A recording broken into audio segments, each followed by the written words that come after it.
Hey guys, welcome back to Contest Prep University. I'm Joe Klemczewski with Adam Atkinson, working through our series on planning your peak week. And last time we left off discussing what if you have multiple stage appearances, multiple classes. Well, what if you have multiple days? What if you are going to be on stage Friday night to Saturday night, or maybe even at a big show you could be on like on a Thursday and then you're not back on until a Saturday. So Adam, first of all, with all of the organizations out there, what do you see the most common spreads if somebody does have multiple days to contend with?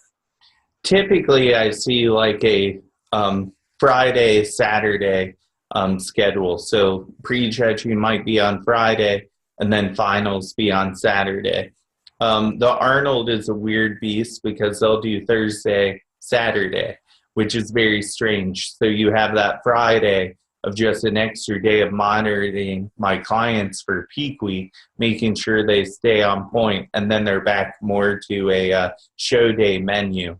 So kind of two separate show days that we're working off of. Mm-hmm.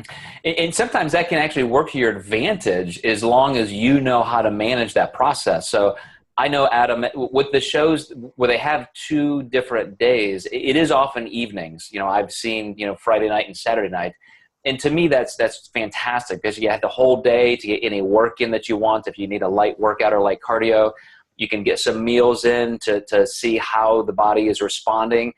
So is there anything that you do differently when you know you've got somebody on that Friday and Saturday night split? Yeah, I might watch sodium a little more carefully on Friday. You have to make sure that you don't shoot sodium so high that they get an aldosterone shift for finals.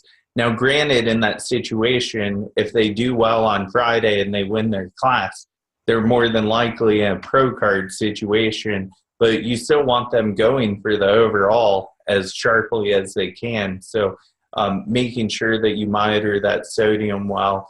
And also, I might actually have them eat a fibrous meal right after prejudging to make sure that digestion's on point, and it should have plenty of time to clear the system by the time they're on that next Saturday. So those are two big considerations. Where do we put the fiber back in, and where do we put the sodium at the day of?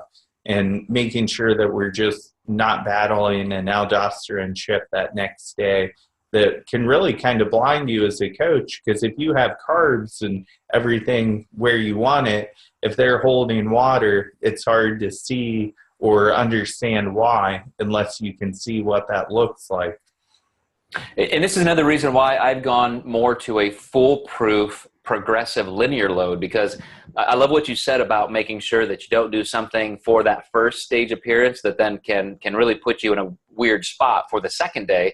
Because a lot of people are shooting for that stage appearance as a peak that's almost like a one and done thing. Like you're going to have some really bizarre homeostatic swing in another direction. Maybe you don't even know what's happening or can't predict it. Mm-hmm. And you really want to know exactly what's happening physiologically so that you can start managing it again for that next day. So if you've been progressively loading carbs and you're at a point where you're not going super high or super low and trying to get an exact timing situation, you can maintain that peak throughout the whole process. So is there anything that you see in terms of somebody who might have been a little flat or a little spilled over something the first day, and then how do you go about rectifying that for the second? Yeah, if they're a little flat, we know we can be a little more aggressive with food still that day after the show. So even when my clients get off stage, I want to watch them until that next stage appearance. And we can add food in. We can do anything to make that appearance even better the second day. But I like what you said about that second day usually being later in the day. It gives you more time so they can get a workout in. If they are, a little filmy in the morning, sometimes the workout just brings them right back into that tightness, and just getting that body temperature elevated is huge. And I know especially for girls, having those makeup appointments later can be just so much better because it tends to be more their typical schedule to wake up at 7 or 8 versus 3 or 4 in the morning just to get your hair makeup done. Yeah, that can be brutal. So, you know, one of the things that sticks out in my mind is this is all the more reason to take peak week as a very serious management process. A lot of people think, okay, I've got my plan, I'm just going to follow it, don't even have to think about anything else. There's so much happening dynamically in our body. The physiology is shifting so much that if you're not good at reading that and seeing and understanding exactly what's happening, you're really going to miss the chance to manage your way or coach your way into much bigger wins. So I'm looking forward to the rest of the series, Adam, as we keep talking about some of these nuances and how to plan and anticipate your entire peak week. So we will catch you guys next time.